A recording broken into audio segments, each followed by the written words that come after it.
RCM എന്ന് പറയുന്ന ഈ ഒരു പ്രൊജക്ട് എന്റെ മുമ്പിലേക്ക് തന്നു. കേരളത്തെ സംബന്ധിച്ചിടത്തോളം RCM ഏറ്റെടുക്കാൻ ഇന്ന് നല്ല സുന്ദരമായിട്ടുള്ള അവസ്ഥയില്ലേ? ഇതിന് ഏകദേശം 100 മീറ്റർ അപ്പുറത്ത് ഇന്ത്യയിലെ A+ കാറ്റഗറിയിൽപ്പെട്ട ഒരു പിക്കപ്പ് സെന്റർ ഉണ്ട്. ഇവിടുന്ന് 1.5 കിലോമീറ്റർ അപ്പുറത്ത് അതുപോലുള്ളൊരു വണ്ടർ വേൾഡ് ഉണ്ട്. ഇന്ത്യയിലെ ഏറ്റവും ടേൺ ഓവർ ചെയ്യുന്ന 200 ഗോഡൌണുകളിൽ ഇന്ത്യയിലെ ഏറ്റവും ടേൺ ഓവർ ചെയ്യുന്ന ഗോഡൌൺ നമ്മുടെ കേരളത്തിലുണ്ട്. ഇന്ത്യയിലെ എണ്ണം പറഞ്ഞ 1000-ലധികം പിക്കപ്പ് സെന്ററുകൾ ഇന്നുണ്ട്. ക്ലാസ് എടുത്തു തരാൻ ബിപിൻ സാറിനെ പോലെയുള്ള, വിനോദ് സാറിനെ പോലെയുള്ള നിരവധി പ്രഗത്ഭരായിട്ടുള്ള ലീഡേഴ്സ് ഇന്ന് കേരളത്തിലുണ്ട്. അച്ചീവ്മെന്റ് ഉണ്ടാക്കിയെടുക്കാൻ ഒരു പ്രയാസവും ഇന്നില്ല.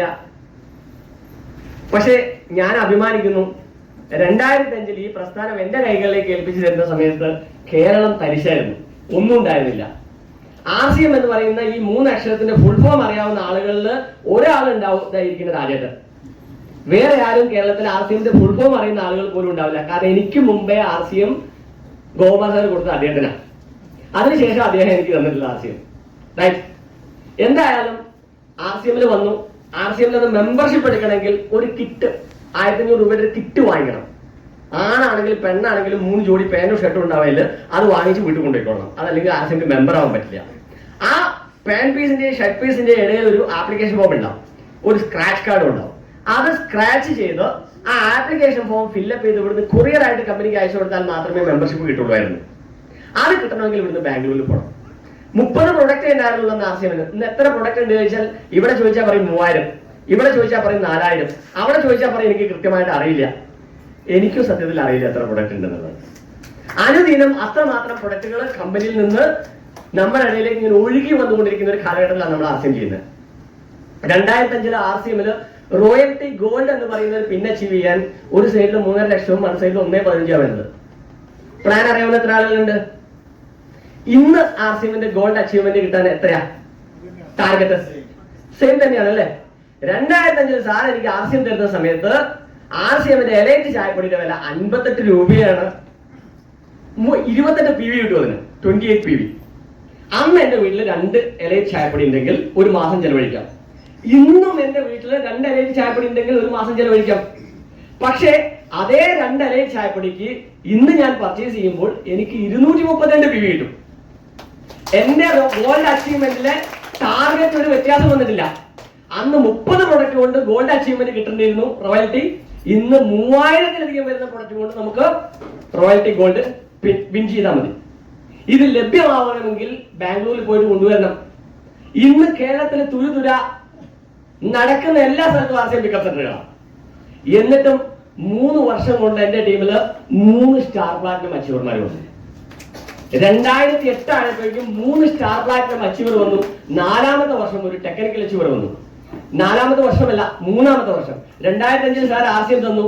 2008 കണ്ടംകുളം ജൂബിലി ഹാളിൽ ഞങ്ങൾ ഒരു വലിയ പ്രോഗ്രാം നടക്കുമ്പോൾ ആ പ്രോഗ്രാമിൽ എന്റെ ഇമ്മീഡിയറ്റ് അസോസിയേറ്റ് ആയിട്ടുള്ള JP സാറ് ടെക്നിക്കൽ അച്ചീവ്മെന്റ് വാങ്ങിച്ചിട്ട് അദ്ദേഹം അതിൽ നിന്ന് കിട്ടിയ ആദ്യത്തെ കമ്മീഷനെ കൊണ്ട് ഒരു കാർ വാങ്ങിച്ചിട്ട് ആ കാറിന്റെ ചാവി സുരേന്ദ്ര ഭട്ട് സാറിന്റെ കയ്യിൽ നിന്ന് ഏറ്റുവാങ്ങുന്ന ഒരു പ്രോഗ്രാം ഉണ്ടായിരുന്നു. അത് വിനോദേട്ടനായിരുന്നു അന്നത്തെ പ്രോഗ്രാമിന്റെ MC എന്നാണ് എനിക്ക് തോന്നുന്നത്. അല്ലേ വിനോദ? നിങ്ങൾ ആലോചിച്ച് നോക്കി, ഇത്ര മാത്രം സൗകര്യം ഉണ്ടായിട്ട് ഇന്ന് നമ്മൾ ഡിലേ ആണെങ്കിൽ നമുക്ക് ഒരു ബേണിംഗ് ഡിസയർ ഇല്ല. RCM ഒരു അച്ചീവർ ആവണം എന്നുള്ളതിൽ ഒരു ബേണിംഗ് ഡിസയർ ഇല്ല. അത് തന്നെയല്ലേ കാര്യം? ആണ് ക്ഷേമമാണ്. ബേണിംഗ് ഡിസൈനുള്ള എത്ര ആളുകളുണ്ട്? ബാക്കിയുള്ള ആളുകൾ ആകെ 15 ആൾക്കാരെ കൈവന്നിച്ച്. എത്ര ആൾക്കാരുണ്ട്? 250 ആൾക്കാരുണ്ട് ഇതില്. തൂക്കം അല്ലെ? നമ്മുടെ ഒരു മനുഷ്യന്റെ വെയിറ്റ് അളക്കാൻ നമുക്ക് എന്തുണ്ട്? വിവി മിഷൻ അല്ലെ? തൂക്കം അളക്കുന്ന മിഷനിൽ കയറിയാൽ നമ്മുടെ വെയിറ്റ് അറിയാം. നീളം അളക്കാൻ എന്താണ്? മീറ്റർ അടിസ്ഥാനത്തിൽ നീളം അളക്കാം. ശരിയാണോ? ഷിജു എത്ര നീളമുണ്ട്? 169 സെന്റിമീറ്റർ. വിനോദ എത്ര തൂക്കമുണ്ട്? ബേണിംഗ് ഡിസയറിന്റെ അളവെന്ന് പറഞ്ഞിട്ട് എത്ര?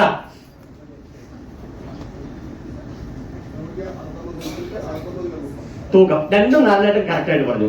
ബേണിംഗ് ഡിസയർ ഉള്ളിലുള്ള ഒരാൾക്ക് അതിന്റെ അളവ് പോലെ അറിയാമെങ്കിൽ നിങ്ങൾക്ക് അച്ചീവർ ആവാം. എങ്ങനെയാ കണ്ടുപിടിക്കുക? സക്സസ് ആവണം ജീവിതത്തിൽ. ജീവിതത്തിന്റെ രണ്ടറ്റം കൂട്ടിമുട്ടിക്കാൻ ഒരു വഴിയില്ലാത്ത കാലത്ത് കേരളത്തിൽ കിട്ടാത്ത ഒരു കമ്പനിയെ എന്റെ കയ്യിൽ ഏൽപ്പിച്ചിട്ട് ബാംഗ്ലൂരിലേക്ക് തിരിച്ചു പോയ ആളാണ് ഗോകുമാർ സാർ. ഞാൻ ഇന്നും കടപ്പെട്ടിരിക്കുന്നു ഗോകുമാർ സാറിനോടും അതുപോലെ തന്നെ എന്റെ മേലുള്ള രാജേട്ടനോടും അതിന്റെ ഇടയിലുള്ള മൂർ സാറിനോടും. എന്താ RCM എന്ന് പറയുന്ന കൺസെപ്റ്റ് ഞാൻ ഏറ്റെടുത്ത സമയത്ത് അദ്ദേഹം കേരളത്തിൽ ഉണ്ടായിരുന്നില്ല, ബാംഗ്ലൂരായിരുന്നു. ഗോകുമാർ സാർ മൂർത്തി സാറും എയർഫോഴ്സിലായിരുന്നു. അതാണ് അവരോടുള്ള ഏറ്റവും വലിയൊരു കടപ്പാട്. RCM എനിക്ക് തന്നു, അവർ കേരളത്തിൽ ഉണ്ടായിരുന്നില്ല. അവരെങ്ങാനും കേരളത്തിൽ ഉണ്ടായിരുന്നെങ്കിൽ ഒരു പക്ഷേ ഇന്ന് ഞാനൊരു പേളാവുകയായിരുന്നു, അല്ലെങ്കിൽ ഒരു സ്റ്റാർപ്പാളാവുകയായിരുന്നു. എന്താ കാരണം? ചെയ്തു തരട്ടെ, മീറ്റിംഗ് വിളിച്ചു തരട്ടെ, പ്രൊഡക്റ്റ് കൊണ്ട് തരട്ടെ, പിക്കപ്പ് സെന്റർ അടുപ്പിച്ച് തരട്ടെ, അങ്ങനെ എല്ലാ കാര്യങ്ങളും ചെയ്തു തരട്ടെ എന്ന് പറഞ്ഞിട്ട് കാത്തിരിക്കാൻ എനിക്കൊരാളില്ല. എല്ലാ കാര്യങ്ങളും ഉണ്ടാക്കിയെടുത്ത മീറ്റിങ്ങുകൾ അറേഞ്ച് ചെയ്തു, ട്രെയിനിങ്ങുകൾ കൊടുത്തു, പ്രോഡക്റ്റ് ഉള്ള സ്ഥലത്ത് കൊണ്ടുവന്നു. കേരളത്തിലെ ആദ്യത്തെ ഡിപ്പോ വരുന്നതിന് മുന്നേ പിക്കപ്പ് സെന്റർ തുറന്നിട്ട് രാജസ്ഥാനിൽ പോയിട്ട് പ്രൊഡക്റ്റ് കൊണ്ടുവന്നു. ഇന്ന് 3 കിലോമീറ്റർ അപ്പുറമുള്ള ഡിപ്പോയിൽ പോയിട്ട് പ്രൊഡക്റ്റ് എടുത്ത് കൊണ്ടുവന്നാൽ പറയും PUC ചെന്ന ആളോട് പർച്ചേസ് ചെയ്യുന്നത് വലിയ ലാഭമായിട്ടൊന്നും കൊണ്ടുപോകല്ല കേട്ടോ. പിക്കപ്പ് സെന്ററുകാരൻ വരുന്ന കസ്റ്റമറോട് വലിയ ലാഭമായിട്ടൊന്നും കൊണ്ടുപോകല്ല കേട്ടോ. 2005 രാജസ്ഥാനിലെ പ്രൊഡക്റ്റ് 6% PUC കമ്മീഷൻ, ഇന്ന് 9.5% PUC കമ്മീഷൻ ഉണ്ട്. 2005 സെപ്റ്റംബർ മാസം 17 തുടങ്ങിയ ആ സ്ഥാപനം 20ാമത് വർഷത്തിലേക്ക് കിടക്കുക. 4000 രൂപ വാടകയ്ക്ക് നന്ദനത്ത് ജിമാർട്ടിന്റെ ബാക്കിൽ തുടങ്ങിയ സ്ഥാപനം ഇന്ന് 47,000 രൂപ വാടക കൊടുത്തുകൊണ്ട് അതിന്റെ ബാക്കിൽ യമുന ആക്കേണ്ട അവസ്ഥയാണ്. അന്നും എന്റെ ഷോപ്പിൽ വരുന്ന ഒരു വ്യക്തിയോട് പോലും നെഗറ്റീവ് പറഞ്ഞില്ല, ഇന്നും നെഗറ്റീവ് പറയുന്നില്ല. ആ സ്ഥാപനം 47,000 രൂപ വാടക കൊടുക്കുമ്പോൾ നിങ്ങൾ ആലോചിക്കുക, 4,000 രൂപ വാടക കൊടുക്കുന്ന ആദ്യത്തെ മാസം ഷോപ്പിന്റെ കച്ചവടം 20,000, 20 ലക്ഷം രൂപയുടെ ടേൺ ഓവർ. ഇതൊക്കെ ഉണ്ടാകുമ്പോൾ കടന്ന് ഈ കഴിഞ്ഞ ദിവസം UL കഴിഞ്ഞപ്പോൾ കമ്പനിയുടെ ജനറൽ മാനേജർ എന്നോട് പറഞ്ഞു, ഈ കഴിഞ്ഞ മാസത്തെ ടേൺ ഓവർ അനുസരിച്ച് A+ കാറ്റഗറിയിലേക്ക് താങ്കളുടെ PUC പ്രൊമോട്ട് ചെയ്തു. ആഗ്രഹം അല്ലെ, നേടിയെടുക്കണം എന്നുള്ള ആഗ്രഹം. പണ്ട് ഇതിന്റെ ഒരു അളവുകോല് കണ്ടുപിടിക്കാൻ വേണ്ടിയിട്ട് പണ്ട് ഒരു ഗുരുവിന്റെ അടുത്ത് അദ്ദേഹത്തിന്റെ ശിഷ്യൻ ചെന്നിട്ട് പറഞ്ഞു, ജീവിതത്തിൽ ഒരു കാലത്തും ഒരുപാട് ജോലികൾ ചെയ്തു, രക്ഷപ്പെടുന്നില്ല ഗുരു, ഞാൻ മതിയാക്കാണ്, എന്റെ ജീവിതം ഞാൻ അവസാനിപ്പിക്കണം, ഇനി മുന്നോട്ട് പോയിട്ട് കാര്യമില്ല. അപ്പോ ഗുരു ചോദിച്ചു, നിനക്ക് എത്രമാത്രം ആഗ്രഹമുണ്ട്, ഓരോ ജോലി ചെയ്യുമ്പോഴും സക്സസ് ആവാൻ എത്രമാത്രം ആഗ്രഹമുണ്ട്? ഒന്നും പറയണ്ട, ഞാൻ അങ്ങോളം ആഗ്രഹിക്കുന്നുണ്ട്, എന്നാലും എന്നൊന്ന് ധരിപ്പിക്കൂ എത്രമാത്രം ഉണ്ട് എന്നുള്ളത്. അല്ല, ആഗ്രഹത്തിന് അങ്ങനെ അളവുപോലൊന്നുമില്ലല്ലോ ഗുരു. ഇപ്പൊ തൂക്കത്തിന് എന്റെ തൂക്കം എത്ര ഉണ്ടെന്ന് ഞാൻ പറഞ്ഞുതരാം, എന്റെ ഹൈറ്റ് എത്ര ഉണ്ടെന്ന് പറഞ്ഞുതരാം, എന്റെ ആഗ്രഹത്തിന്റെ അളവ് എങ്ങനെ അങ്ങനെ ബോധിപ്പിക്കാൻ പറ്റുക? ഞാൻ ബോധിപ്പിച്ചു തരാം. എന്നാ അങ്ങന്ന് പറഞ്ഞു തരും അതിന്റെ അളവ് എത്രയാണ്. നീ നാളെ രാവിലെ കുളിക്കാൻ നേരത്തെ എന്റെ കൂടെ രാവിലെ വരണം പുഴക്കടവിലേക്ക്. രാവിലെ ഗുരു കുളിക്കാൻ വരുന്ന സമയത്ത് കൃത്യമായിട്ട് ശിഷ്യൻ അവിടെ കാത്തിരിക്കുന്നുണ്ട്. പറഞ്ഞു തരും, ഞാൻ രാവിലെ നേരത്തെ എത്തിയിട്ടുണ്ട്, നീ കുളിച്ചോ? ഇല്ല, ഇന്ന് നമുക്ക് ഒരുമിച്ച് കുളിക്കാം. രണ്ടുപേരും കൂടി പുഴയിലേക്ക് ഇറങ്ങി മുങ്ങി കുളിച്ചോളാൻ പറഞ്ഞു. ഗുരു മുങ്ങി, ശിഷ്യനെ മുങ്ങി. ശിഷ്യൻ മുങ്ങിയപ്പോ തന്നെ ഗുരു എന്ത് ചെയ്തു? ശിഷ്യനെ വെള്ളത്തിലേക്ക് ഇങ്ങനെ താഴ്ത്തി അമർത്തി പിടിച്ചു, അയാളുടെ പുറത്ത് കയറി. തമാശ കാണിക്കായിരിക്കും എന്നുള്ളതിലേക്ക് മൂപ്പര് കുറച്ചു നേരം നിന്നു, കാരണം ഗുരുവല്ലേ. കുറച്ചു നേരം കഴിഞ്ഞപ്പോ എന്താ, ഈ വെള്ളത്തിനടി കിടക്കുമ്പോൾ എന്ത് കിട്ടൂല? ശ്വാസം കിട്ടൂല. മൂപ്പര് കുറേശ്ശെ ശ്വാസത്തിന് വേണ്ടി ഇങ്ങനെ ട്രൈ ചെയ്യാൻ തുടങ്ങി, ഒന്ന് കൊതരാൻ തുടങ്ങി, ഒന്ന് കുടയാൻ തുടങ്ങി. പക്ഷെ ഇയാൾ കുടയുന്നതിനനുസരിച്ച് ഗുരു അമർത്തി പിടിച്ചുകൊണ്ടിരിക്കുകയാണ്. അവസാനം ശ്വാസം കിട്ടാത്തൊരവസ്ഥ വന്നപ്പോൾ ഇയാൾ ഉറക്കെ കുടയാൻ തുടങ്ങിയപ്പോൾ ഗുരു എന്ത് ചെയ്തു? ഇവന്റെ പുറത്ത് കയറി. ഈ ശിഷ്യന് മനസ്സിലായി, ഞാനിപ്പോ മരിക്കും, ഇയാൾ എന്നെ വിടുന്ന പ്രശ്നം എടുക്കുന്നില്ല. സർവശക്തി ഉപയോഗിച്ച് ഇയാള് ഗുരുവിനെ കുടഞ്ഞി തെറിപ്പിച്ചിട്ട് ഓടിക്കരക്കി കയറി. ഞാഞ്ഞു വലിച്ചു ശ്വാസം ഉള്ളിലേക്ക്. ഗുരു മുങ്ങി കുളിച്ച് കരക്കൽ കയറിയിട്ട് ശിഷ്യന്റെ മുഖത്ത് നോക്കി ചിരിച്ചുകൊണ്ട് ചോദിച്ചു, ഇപ്പൊ എന്ത് തോന്നുന്നു? ശിഷ്യൻ പറഞ്ഞു, അങ്ങയോടൊരു കാര്യം ചോദിക്കാൻ പറ്റില്ല എന്നുള്ളത് എനിക്ക് തോന്നുന്നുണ്ട്. അങ്ങോട്ട് എന്തായാലും ചോദിച്ചാൽ അങ്ങ് വെള്ളത്തിൽ കൊണ്ടുപോയി മുക്കിക്കൊല്ലുമെന്ന് എനിക്ക് മനസ്സിലായി. ഇനി നമ്മൾ തമ്മിലൊരു ബന്ധമില്ല, ഞാൻ പോവാണ്.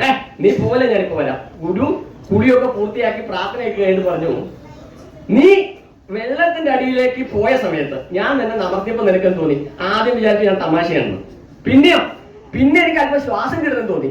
അപ്പൊ അങ്ങ് വിടുന്നില്ല, അങ്ങനെ കൊല്ലുകയാണെന്ന് മനസ്സിലായപ്പോ എനിക്ക് അവസാനം നീ നിന്റെ വീട്ടുകാരെ കുറിച്ച് ഓർമ്മിച്ചോ? ഇല്ല. നാട്ടുകാരെ കുറിച്ച് ഓർമ്മിച്ചോ? ഇല്ല. മറ്റെന്തെങ്കിലും നിനക്ക് ഓർമ്മ വന്നോ? എനിക്കൊരു തുള്ളി ശ്വാസം കിട്ടണമെന്ന് മാത്രമേ ഉണ്ടായിരുന്നുള്ളൂ, ജീവൻ തിരിച്ചു കിട്ടുന്നേ. ആ ഒരു ശ്വാസത്തിന് വേണ്ടി നീ എത്രമാത്രം ശ്രമിച്ചോ, അതാണ് ആഗ്രഹത്തിന്റെ അളവ്. നിന്റെ ജീവിതത്തിൽ ഒരു സക്സസ് ഉണ്ടാവണമെന്നത് നീ അത്രമാത്രം ആഗ്രഹിച്ചുകൊണ്ട് ഒരു പ്രവൃത്തി ചെയ്താൽ ഉറപ്പായിട്ടും നിനക്ക് സക്സസ് ഉണ്ടാവും. ഇതാണ് അതിന്റെ ബേണിംഗ് ഡിസയറിന്റെ അളവുകോൽ. നിങ്ങളോട് എനിക്ക് പറയാനുള്ളതാണ്, 2005 ഞാൻ ശരിക്കും അക്ഷരാർത്ഥത്തിൽ എന്റെ ജീവിതം രണ്ടറ്റം കൂട്ടിമുട്ടിക്കാതെ ചെയ്ത പ്രവൃത്തികളെല്ലാം പരിപൂർണമായിട്ടും തകർന്ന് തരിപ്പണമായി ഇനി എന്താ എന്നുള്ളൊരു ക്വസ്റ്റ്യൻ മാർക്കിൽ ഇങ്ങനെ നിൽക്കുമ്പോഴാണ് എന്റെ മുന്നിലേക്ക് ദൈവദൂതനെ പോലെ ആർസിയമായിട്ട് ഗോകുമാർ സാർ എത്തുന്നത്. അളവ് പോലും ഞാൻ സ്വമേധയാ കണ്ടെത്തിയതാണ്. 2006 ഇതൊരു വലിയ ഇവന്റ് അല്ലെ, കുറെ ആളുകൾ ഇരിക്കുന്നില്ലേ.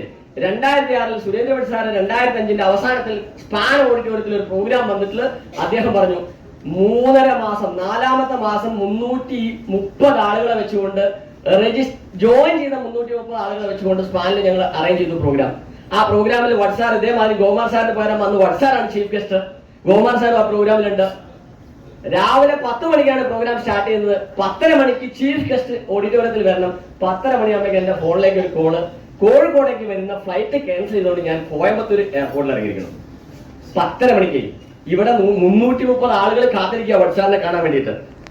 എന്താ പറയാ, ഈ ഇരിക്കുന്ന ആളുകളോട് എന്താ പറയാ, ടിക്കറ്റ് വാങ്ങിച്ച് ഇത്രയും ആളുകളെ കേട്ടിട്ട് 3.5 മാസത്തെ പ്രായമേ എനിക്ക് ആർസിയുള്ളൂ. എന്ത് പറയും ഇവരെ കൊണ്ട്? ഹരിയാനയിലെ ജിന്ദിൽ നിന്ന് ഇന്ത്യയിലെ ഏറ്റവും ഗ്രേറ്റ് ലീഡർ വരുന്നു എന്ന് പറഞ്ഞാണ് ഇത്ര ആളുകൾ എത്തിച്ചിരിക്കുന്നത്. ഞാൻ ഒന്നും പറഞ്ഞില്ല അദ്ദേഹത്തിനോട്, സാർ തൊട്ടടുത്തുള്ള എയർപോർട്ടിന്റെ പുറത്തിറങ്ങുന്നു, തൊട്ടടുത്ത് ടാക്സി പിടിക്കൂ, കോഴിക്കോടേക്ക് വന്നോളൂ, അത്രയും സമയം ഇവരുടെ ഉണ്ടാവും. 4:30 മണിക്ക് സുരേന്ദ്രഭട്ട് സാർ എത്തുന്നവരെ ഒരു കുട്ടിയെ പുറത്തേക്ക് ഞങ്ങൾ അയച്ചില്ല. 4:30 മണിക്ക് വന്ന് 6:30 മണി വരെ അദ്ദേഹം അവിടെ ക്ലാസ് എടുത്ത് തിരിച്ചു പോയി. അദ്ദേഹം വന്ന് എന്നോട് പറഞ്ഞു, വലിയ ഇവന്റുകളിൽ നിന്ന് വലിയ ലക്ഷ്യങ്ങൾക്ക് തുറക്കം കുടിക്കാം. 2006 കമ്പനിയുടെ 6ാമത് ആനിവേഴ്സറിക്ക് ഞാൻ രാജസ്ഥാനിലേക്ക് വണ്ടി കയറി. എന്റെ കൂടെ 2 ആൾക്കാരെ കൂടുതൽ ഉണ്ടായിരുന്നു. രാജസ്ഥാനിലേക്ക് വണ്ടി കയറി അവിടെ ചെന്നു. ഇവിടുന്ന് ജനറൽ കമ്പാർട്ട്മെന്റിലാണ് യാത്ര, റിസർവ് ചെയ്യാനൊന്നും കപ്പാസിറ്റി ഒന്നുമില്ല. അവിടെ ചെന്നിറങ്ങി കമ്പനിയുടെ പ്രോഗ്രാമിലേക്ക് 300 രൂപയുടെ എൻട്രി പാസ് എടുത്ത് ചെന്നപ്പോ ഓഡിറ്റോറിയത്തിൽ സ്ഥലമില്ല. രാജസ്ഥാനിലെ ചുട്ടുപൊള്ളുന്ന വെയിലത്ത് 3.5 മണിക്കൂർ പുറത്തിരുന്നു. അത് കഴിഞ്ഞ് ഓഡിറ്റോറിയത്തിന് അകത്തേക്ക് കയറാൻ സ്ഥലം കിട്ടി.